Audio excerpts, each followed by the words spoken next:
Hi everybody, and it's been a pleasure for me to be for the fourth time on HCCP here. And some of you may know me as a guy who is working on the RGB, which is a smart contracts on Bitcoin and Lightning. But the core idea behind everything that we are doing in this regard is, of course, privacy and censorship resistance. And today I would like to share our experience with building privacy and censorship resistant products which can scale, which is one of the most important things, and which can solve some of fundamental problems which we as a civilization are facing. And the summary of our experience of working on the privacy tech has shaped into something that we call Cyphernet. And today I would like to present you this concept of Cyphernet and what it means. I would like to start with an overview of the understanding that probably has emerged from many years of working with the different fields of cypherpunk tech, with the crypto anarchy, Bitcoin, crypto, and so on and so forth.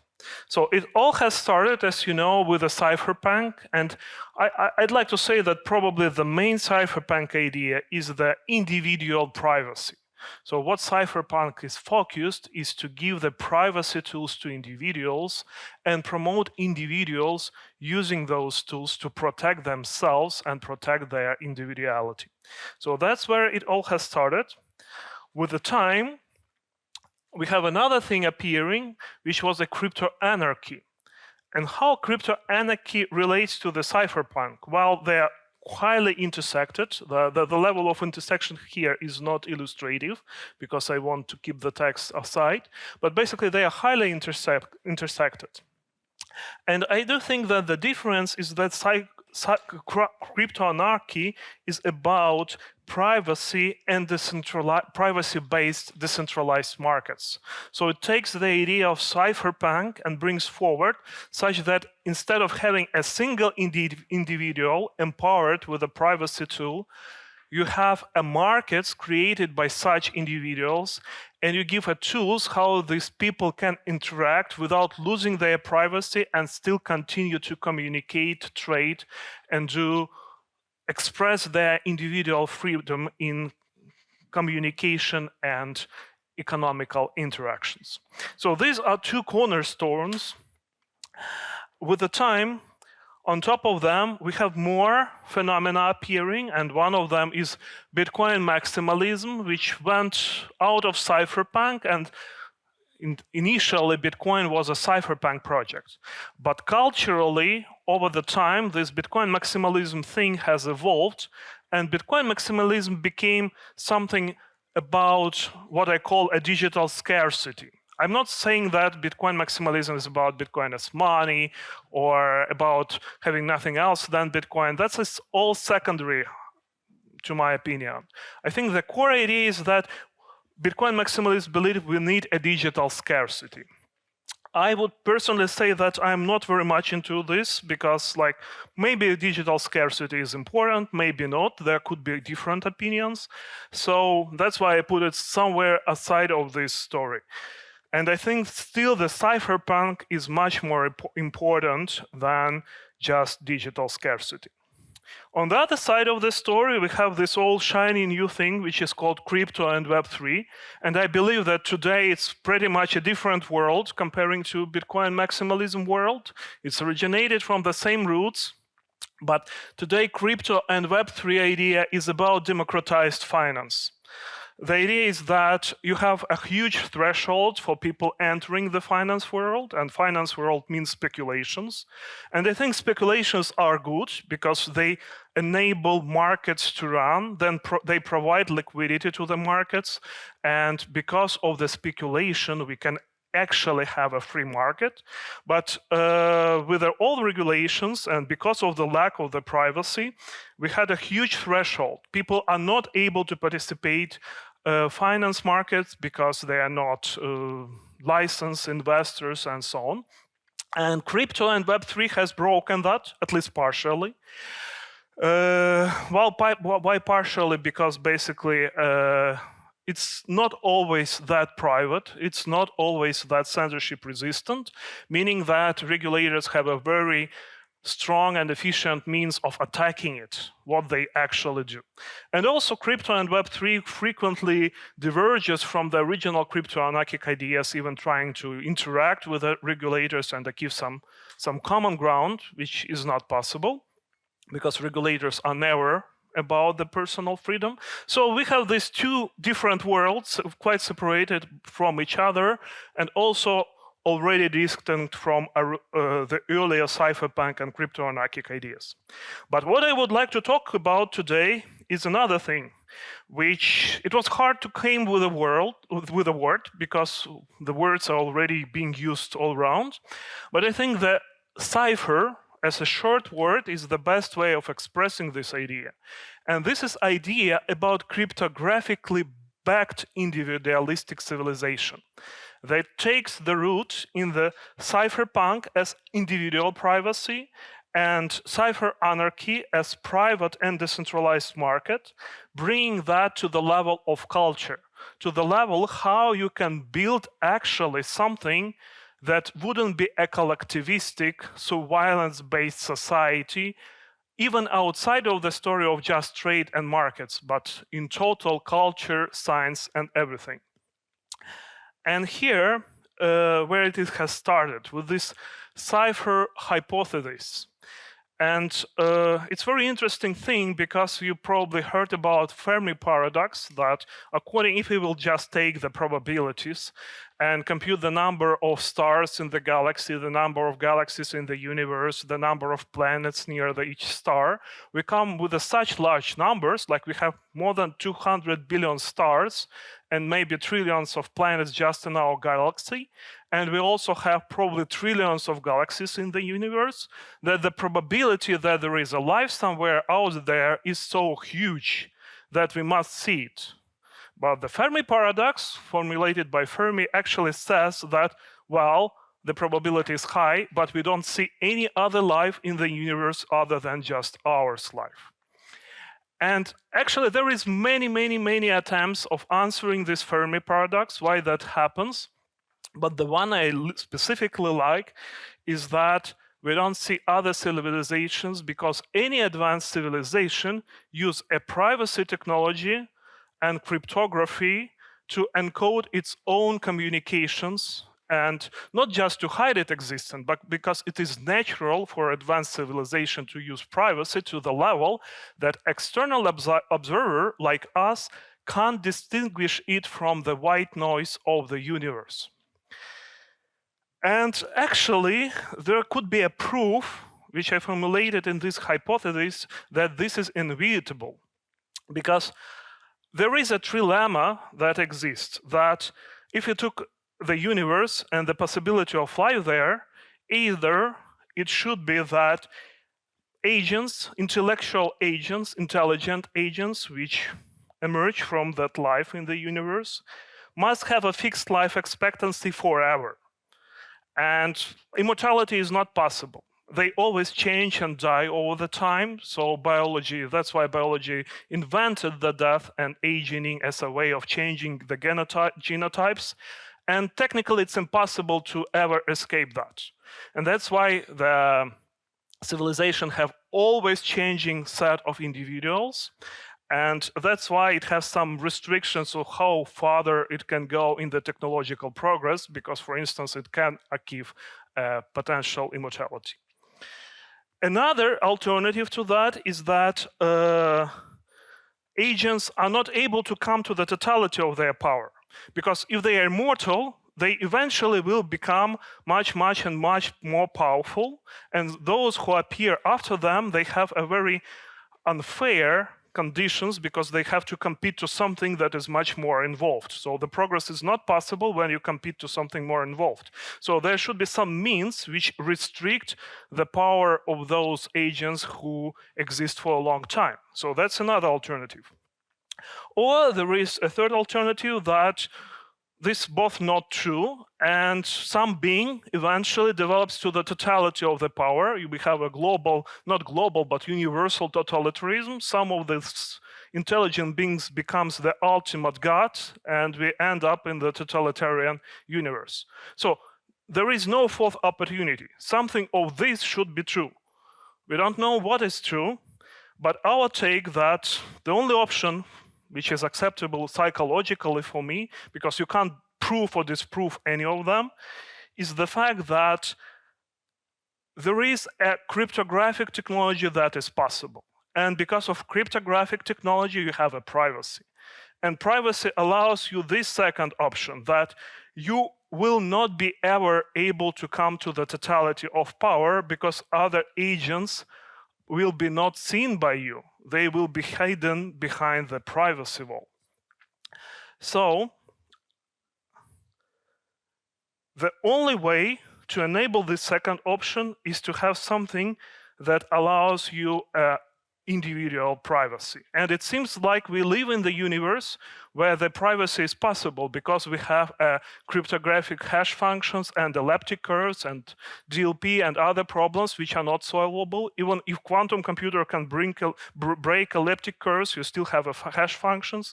So it seems that actually we live in the universe where the intelligence is possible and the advanced intelligence is possible because of the privacy being possible. So the privacy is not just a human rights thing. It is the thing that allows emergence of the intelligence and development of that intelligence in any advisory environment like our Earth or global universe. So that's the Cyphernet manifesto, which appeared as a result of this line of thoughts.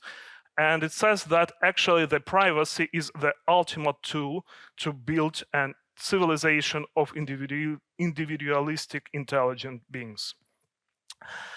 So you see that the cipher is not just about the privacy, it's something much more. It's something that emerges from the privacy, but gives many other more things. For instance, cipher includes such concept as a digital integrity. And this is a foundation of individualism formulated by Alexis Rossal, who is very well-known pirate and cypherpunk and the founder of the NIM project. Many of you probably know.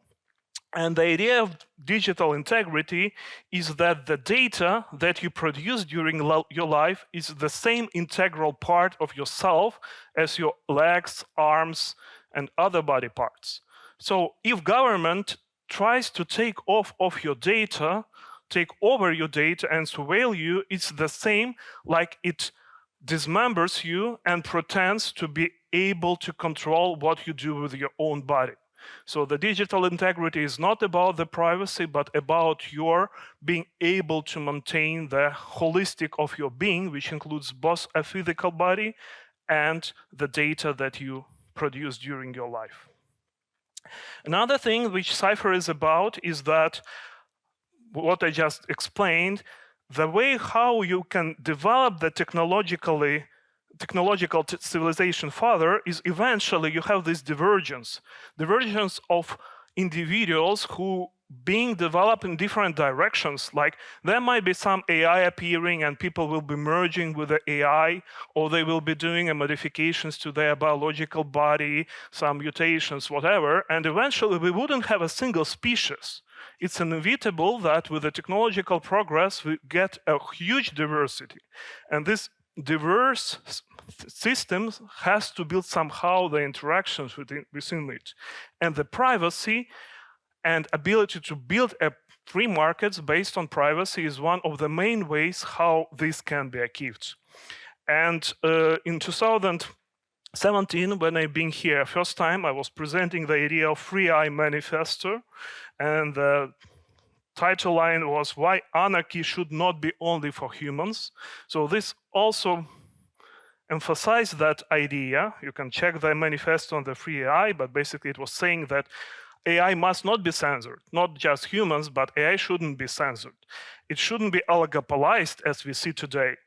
it shouldn't be singular, that there is just one AI technology exists in the world, and they have to compete and become an integral part of the free economy that we are living in. So it was 2017, nobody heard about ChatGPT, nobody heard about these transformative models, and we see like today these things become even more true. And that's also what Cypher is about. And the dark forest hypothesis, which you probably heard, that civilizations in the universe try to hide from each other, I don't believe that that's true, but I think that even if that's true, it is the privacy that allows to coexist things which can be quite distinct. Finally, getting more realistic and more up-to-date, the privacy is the thing that works better than patent technology. And the privacy is something which brings the control back to the organizations, whether they want to expose something and they can reveal something at their will, or when they want to keep something private to themselves. And the very interesting thing, which is also ultra important, is that privacy is about scalability. Very few thought about that you can actually scale computing only in the private way. The last talk was devoted to the saying that, well, not devoted, but we heard quite a lot about that Ethereum doesn't scale, and it's a source of many frustrations. Bitcoin doesn't scale, blockchain doesn't scale at all. And the one approach is to build layers on top, which actually kind of work, but not idealistic. But the other approach is you can use a zero-knowledge proofs, where one system, without revealing its own state, can prove to another system its own state, and that the state has emerged according to some pre-agreed rules or laws. And this can be done in a compact way. And the compactness of this zero-knowledge proof is the way to scale. You can imagine the world where intelligent beings communicating to each other through the zero-knowledge proofs without passing a lot of data from one party to another, but still be able, without revealing any private information, but still being able to prove that something was done according to a contract or an agreement. That's the foundation of scalable markets, and that's why the Cypher is the also foundation for scalability. So that was the first part. In the second part, I would like to say more about how we actually try to contribute in building such privacy technology with these long-term goals, but creating some products which can benefit to us as of today. And that's why we created the Cyphernet. It's a DAO, which is backed by Swiss non-profit association, because unfortunately you have to interact with the world, and the association and legal structures is the way how you can limit the responsibility of those who build privacy technology. And as of today, it exists as an organization on GitHub and also in decentralized GitHub called Radical. I will say about that more in a minute. And all the privacy-focused developers can contribute and participate in this project and the DAO, and be protected from both legal systems and be able to work on what they would like to work on.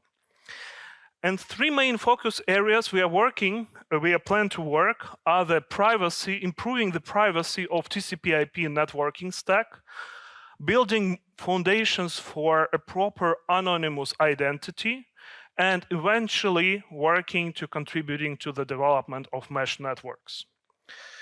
Mesh networks is something more in the future, and today we are already working on these two main topics, the TCP/IP network stack improvements and anonymous identity. So the TCP/IP networking stack from the privacy perspective as of today is this one. Sorry, you see that, well, it's not like networking diagram usually with the layers you have. in the ISO OSI model or internet model. It's rather a privacy diagram of the networking stack where the base layer is the layer of physical link, which also have to be decentralized, and this decentralization is crucial for censorship resistant.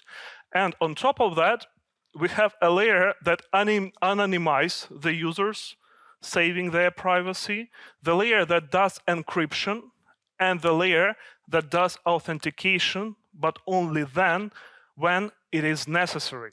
And only on top of this stack of all these 4 components, we can build a real application layer that will be censorship resistant, decentralized, and private. Without these 4 things, it wouldn't work. And today we have very irregular thing, like we don't have a global mesh network operating. So the backbone of the internet, while being decentralized, is still centralized in terms of how the sovereign powers can affect it and how some attackers can actually act against it, like cutting the trans-ocean opto fibers and so on and so forth.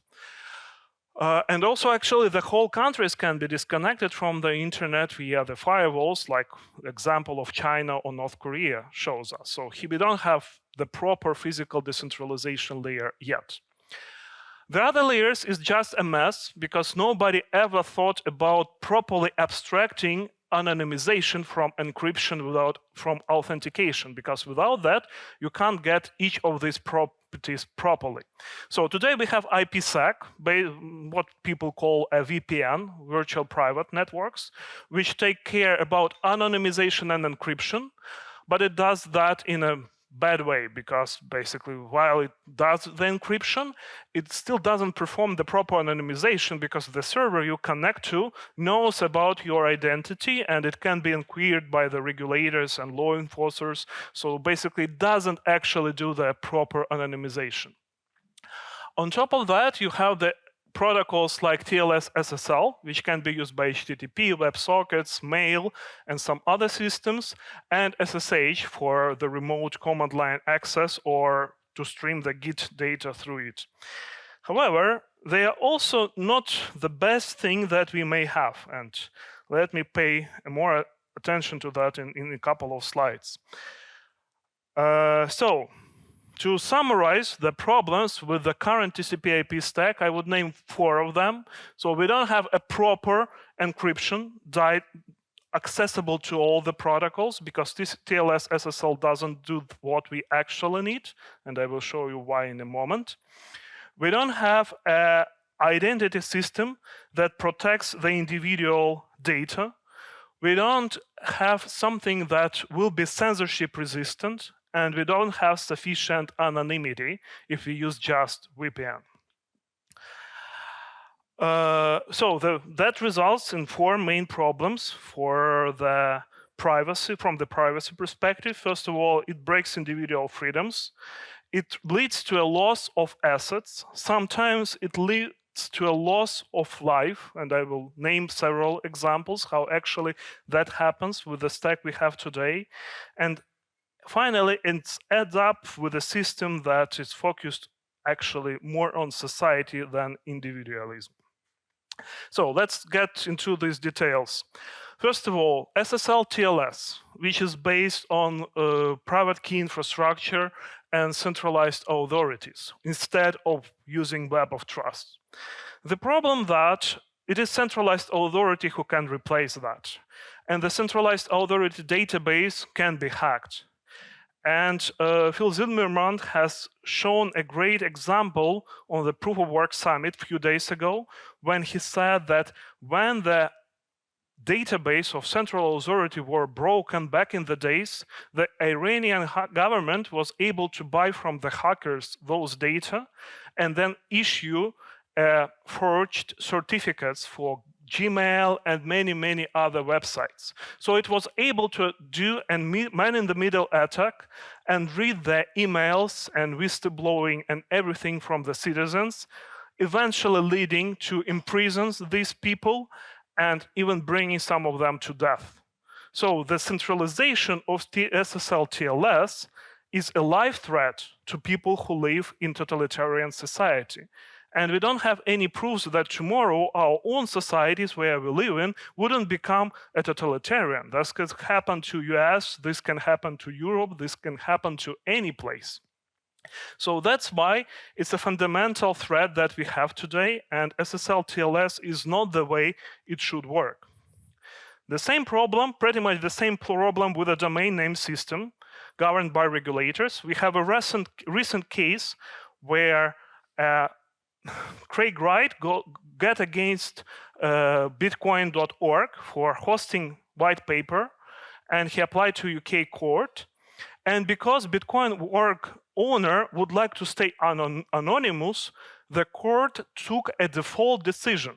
They requested to reveal the identity of the owner rejected that, and the court took decision for Craig Wright. And now the Bitcoin.org domain can be confiscated and blocked from being accessed in all civilized world. Why? Because we have a DNS, because of the centralization there. And the same applies to the authentication we have today. You have to reveal your email addresses and do the passwords. Your identities can be linked across websites through the cookies. And even if today you start using private and public asymmetric cryptography, like with the recent Apple technology, or you use NPOP for Nostr, you still have a lot of problems there, because you can't replace your NPOP. You use the same NPOP all the time, and if it leaks, basically somebody can steal your identity. So all these authentication systems are not working the way they must be. So what would be the networking stack we are trying to build? So we have all these distinct layers: physical, anonymization, encryption, and authentication, with application layer on top. And in the future, probably the last thing, because we are starting from top down, we will need to build would be the proper global mesh networking. It's a huge challenge which will take probably decades. We can't rely on the structure of IPsec, VPN, and TLS today. As of today, we just discussed that matter. And SSH, it's good as it is, but again, it doesn't provide anonymization, and it's not a proper authentication system as well, because SSH key is not the identity. You don't have many things. You don't have a revocation, you don't have related identities, you don't have facts you can sign. So it's kind of a good solution, but it's still very restricted and limited. For the proper solution for anonymization should be use of the mixnet. And we have few of them today, and the actual mixnet can't operate without a proper embedded reputation system and incentivization system, as we have seen with the problems which Tor has faced.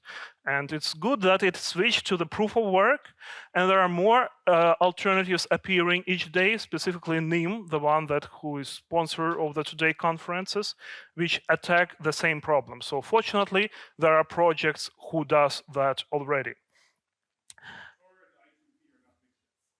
Sorry? Okay, terminologically I will agree, but the whole idea is that basically they solve the problem of anonymization of the networking communications, and they do that better than VPNs. For the encryption and authentication, we have a stack called noise protocols, and there is actually a family of protocols. These are really good protocols which were created by the team behind Signal, and they are also used in WhatsApp. And the only thing about these protocols is that they still leak some of the data. And that's why, for instance, those who tracking that, we had a proposal in Bitcoin community for creating new Bitcoin stack where the noise protocol is not being used. Instead, it uses the same concept as a noise protocol, but it enhances with several things where you can anonymize the traffic even more. For instance, when you transfer the public key, you can actually understand that that is a public key because it has entropy lower than just random data, not any number 256 number is a public key. And for instance, with this new proposal, you use a special encoding of the public key, which makes it indistinguishable from the noise. So there's still something more that can be built here. And also noise, part of the noise families, like everything that ends with a K and X, that brings together authentication and encryption. So if you would like to have an unencrypted, unauthenticated but encrypted connection, you can't do with these protocols. There is another noise protocol which actually allows you to do the encryption without authentication. And there is this Bitcoin proposal, which is very Bitcoin specific, but what we are working on is to extract it as a standard, as a new protocol, which wouldn't be Bitcoin specific. We call it Black Snow, the upgraded version of the noise protocol, which allows you to hide your data more than you can do that with a noise, and which is based on the Bitcoin new P2P network proposal. And finally, if you need to add a proper authentication separated from encryption on top, we are working on the protocol we called Eidolon that allows to do all of that. So the Cyphernet idea is to bring all these technologies together and develop those parts of them which are not developed together, which are not yet developed, such that software engineers can simply build their products on top without thinking about cryptographic and all other details. So what we have done so far, we have re-implemented the whole noise framework in Rust in a very lightweight form, without any C dependencies and anything like that. It's a very compact, simple, and fast to compile re-implementation.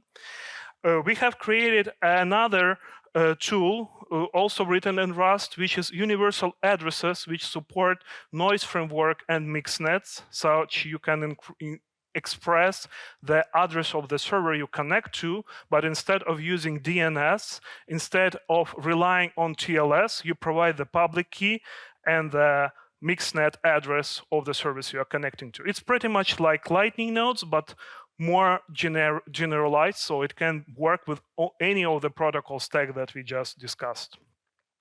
We've done a re-implementation of the curve 255.19 with the Rust without any C dependencies. And we created net services, which is microservice framework, supporting all of these technologies and allowing you to create a very lightweight and fast server-side applications with Rust. You can check the Cyphernet crate, which already being published for half a year. And it provides all these facilities from the stack we were talking about, as well as Net Services crate, which is privacy-preserving microservice framework. And this microservice framework and the Cyphernet stack available on GitHub, in the Cyphernet/DAO organization, and is being used by three main product lines. The first one is the Radical, who contributed to creation of these implementations. And Radical is a decentralized GitHub-like thing. So it's basically Git, which is already decentralized, on top of which you have pull requests, issues, and other quite important things for cooperation. And it works in peer-to-peer way, without any blockchain or anything of that sort. And it uses the stack that we developed to do that in privacy-focused manner over the mixnets and with the ability and over the noise encryption. Another thing is the MyCitadel, which is the wallet we done for Bitcoin and RGB. And the final thing is the products we are doing in LNPBP Standards Association related to Lightning Network and RGB. The next thing we are working on today is the self-sovereign identity, which is a GPG-like utility, but it addresses several more things which can't be addressed with a GPG today. How much time do I have? Oh, okay. And why we can't just use GPG? Well, it has several issues. One of the issues is that it's not easy to do a proper key revocations. There is a number of problems associated with the key revocations. Basically, you can communicate to one party that you revoked a key while other party doesn't know. You can't properly attest the moment the key revocation happened.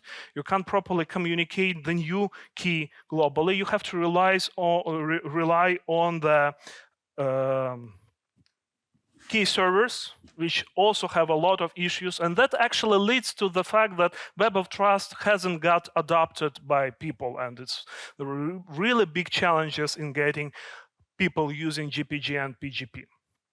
Pretty much the same problems applies to this new idea of decentralized identity, which has been pushed forward by many players, including such players as Microsoft, for instance.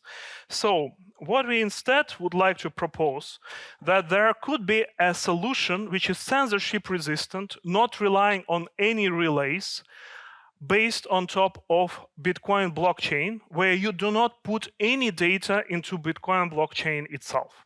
So how it works? It uses the same concept of single-use seal, which is quite complex concept. I wouldn't be explaining that in details today. But still, I will try to explain how the setup of the key revocation with it works. It is the same approach we took in the client-side, other client-side validated protocols like RGB. And the idea that when you create the key, the part of the key specification is an address of UTXO you own. So you need to have a Bitcoin UTXO. Many of you have. If you don't, you can create a UTXO. And then, as a part of the key creation procedure, you specify that UTXO. And it means that the moment you spend that UTXO, you do a revocation of your key. There is nothing that can be seen on chain in that UTXO. It can have some small number of sets. And when you create the key, you don't do a Bitcoin transaction. You use already existing UTXO. So from chain analysis, there is nothing saying that this UTXO has some specific meaning. It can be a part of a larger transaction or anything of that sort. But when you lose your private key, or you would like to revoke because of different reasons, what you do is that you spend that UTXO with another transaction. And that is a global signal for everybody who knows about your public key that the key has been revoked. And this event is also automatically time-stamped by the moment the transaction got mined into a Bitcoin block. So you have a global signal of the key revocation, which can be proven, which have a unique timestamp, and again, which can't be known to anybody who don't know your public key. Because this transaction spending this key, again, has no data which allows you to distinguish it from any other transaction. And in the input of that transaction spending your revocation output, you put a new value of your public key. And how you do that, because the signature has this random part, any signature in Bitcoin has this random part, and you use this random part to encode your new key value. Again, this can't be seen by any chain analysis because a properly generated public key is random data, but it signals to those who knew about this transaction output, and they are able to retrieve your new public key without contacting you or any relay servers. And again, you have an opportunity to define another revocation seal for the new key you create, so that can continue to operate as long as needed. Well, you don't need relays with such system, but if you would like to make your key public, the initial key, you would be able to use something based on the Nostr relays to publish your key information. However, the Nostr as we have today is also not perfect from the privacy perspective, so we have come with several improvements to the Nostr protocol, which makes it better in privacy and scalability. Because we plan to use Nostr both for self-sovereign identity and for synchronization of different software. Like if you have a Bitcoin wallet, you would like, and multi-sig, you would like to set up multi-sig, you would like to sign a transaction with the multiple participants, and so on and so forth, where the relay framework, like a relay network, like a Nostr, can be really useful. So with the Nostr, We improve Nostr in a number of ways. First, why we need to improve it? Well, there is a number of issues. First of all, Nostr is WebSocket based, which is perfect for web, but it's really hard to scale the servers which run WebSockets. And when you have multiple clients connecting the same relay, you run into scalability issues. The choice of curve is not perfect, low performance, not compatible to other identity standards, side channel attacks are possible, and there is no revocation for the key in the Nostr, which is also very bad. The text encoding, which limits scaling and creates opportunities for DOS attacks. There is no proper authorization scheme, which limits use cases and again limits scalability. And there is no encryption at the transport layer. You can send an encrypted message, but there is no transport layer level encryption. Instead, it relies on TLS over the WebSockets instead of being end-to-end encrypted. So with the Renoster, we add a binary TCP RPC to the WebSockets, so you will be able to use the binary protocol to connect Nostr. We will be using the self-sovereign identity, which has the revocation and the beta curve. We will use the end-to-end encryption, and it will natively run on top of NIM mixed network. So, and the last thing that we are working on is the better NIM integration crates and tools which can help people who are using the NIM technology stack. And this all works well together because it's the same parts, like you use self-sovereign identity in the Renoster, you use NIM integration in Renoster, and it's all part of the net services microservice framework. So, today, the Cyphernet DAO has the source code published to Radical, GitHub, decentralized GitHub network. The DAO that we are going to deploy such that anybody can participate, the DAO will be made with RGBs, and there will be two ways how people can participate. There will be sponsors and developers, and there will be some economics involved inside of that, such that sponsors can sponsor the developers, and developers can get rewards based on the contributions they create. And at the end of the day, sponsors will be able to get the technical support right from the developers and making developers paid in an anonymous way such that it can't be tracked, the connection between sponsors and developers. So there is a number of contributors to this project. I have already mentioned them.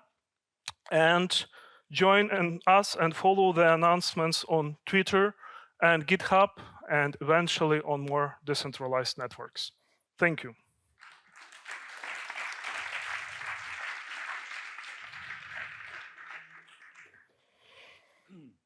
Maxim, I'm curious, how do you feel about the statement that the chains that we've deployed so far are fundamentally broken at the base? Chains? Yes. Oh, absolutely yes. All of them.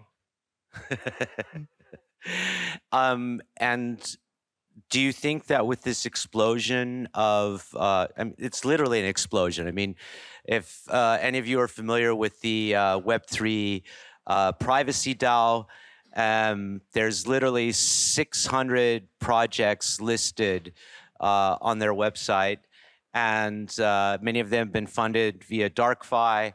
And I mean, we have NIM as a fundamental player in the space. So how long do you think we're looking, what's our horizon for having, a pretty functional set of varying solutions with a lot more interoperability than we've had before? How far forward do you think I we need think to look? we are years and not decade. Mm-hmm. So it's much less than decade.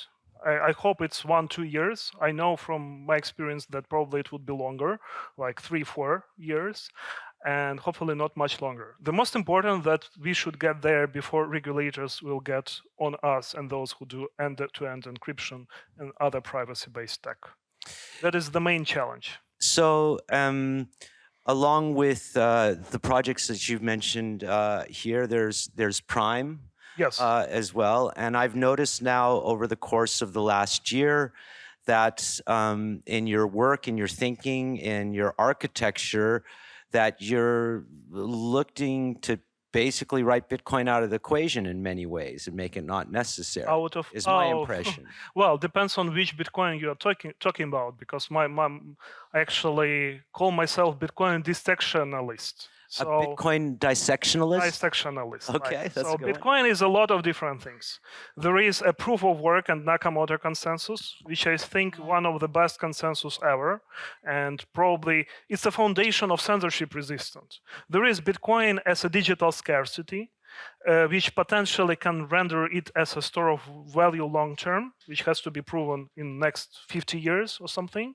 I don't know, we will have from the history. And there is a Bitcoin blockchain, which ultimately has to be killed because it's something that limits the Bitcoin privacy and scalability. So which Bitcoin are you talking about? That's definitely a kill your heroes sort of approach. I understand the differentiation. Does anybody have anything they'd like to pull out of this man's amazing brain based on the presentation that you've seen today? Is this project to describe something like Tor but better? Or you're talking about something completely different? Tor. Is this a better version of Tor? No. It's not compatible to Tor. It's more like a general approach how to use existing privacy tech to build a privacy-based solutions. And if we're lacking some parts, we are creating the parts we are lacking. So the Tor is a part of this stack. We are not trying to replace it know-how. But we give the ability to select between Tor or NIM or other mixed-net solutions. I'd like to ask you a personal question, and it has to do with our, so reluctance, or not mine, but if we look at the wider public Bitcoin community, there is a lot of focus on Lightning as being where we develop, and there's incredible dissent among the user base about changes and development coming towards Bitcoin, whether it's drive chains, whether it's space chains, whether it's spider chains, whether it's federated chains, whether it's RGB, which at the beginning was incredibly shut down, like emotionally, by the community. I'd like to ask you, because I see a lot of incredibly brilliant people who are working honestly, to look at these questions. How is that just on a personal level to be, just vilified almost for wanting to, this has changed recently, but earlier on in your career, it was like just, how does it's that... extremely frustrating. Yeah. Yeah, and this frustration forces to find something that can be developed without facing all that, opposition. And what I found out is that most of the things we really need for the privacy and for censorship resistance, including the things we need in Bitcoin, can be done without soft forks. So what I was trying to focus on, find a way how we can get what we need without trying to get support from the community, from the miners, from whatever opinion leaders are there, from the gatekeepers, from maximalists, from, the Ethereum maximalists, and so on and so on. I would like to develop the technology, I'd like to, and deploy it into the production without asking anybody and not caring what others think. And I'm quite happy with everything that we came so far, RGB, these new prime proposals. They can be deployed without asking anybody. Just write the code and deploy. Nobody can stop that. No soft fork, no miner integration, nothing is needed. And the same with the Cyphernet. We just write the code, and anyway, it's not something like we are starting a new project. It's basically we just recollecting the code base we developed through the years while working on other technology and opening it for other projects to reuse, which is not Bitcoin specific, but privacy specific and censorship resistance specific. So that was the result of the frustration. So the curveball question is then, actually, this ossified resistance has been a positive sum achievement for you in finding not only theoretical but actually deployable solutions without searching for For sure, consensus. for new projects, it is. For Bitcoin itself, while it may end up as something not being able to adopt and being replaced by some new generations of technology. So it depends on which angle are you looking at. Yeah, amazing. Thank you. Oh, we got another question? Awesome. Quick one. Do you envision some sort of compatibility between Renoster and Noster and the SSI IDs and NPUBs? Yeah, the idea is to make it a compatible addition, extension, such that basically each Renoster server will expose Noster API, and the clients who support Renoster can use a better way. It's like HTTP2, HTTP3. You can basically upgrade from Noster to Renoster API. Okay. Are there any upcoming projects implementing your whole stack? Your stack vision. Could you repeat the question Yeah. and speak loudly? So there was this Git project, right? It's not our project. It's just the project we are cooperated with. It's called Radical. They've been developed for something like 4 or 5 years already, and they released last year. And we actually did the privacy stack for them. Well, we did the privacy stack. They used this privacy stack. And I was very excited with the fact that such a project exists and it does work today, and it does that in the right way. Without blockchain, with end-to-end encryption, and delivering the functionality which GitHub does, but in decentralized way. Are there any other upcoming big projects using this privacy stack?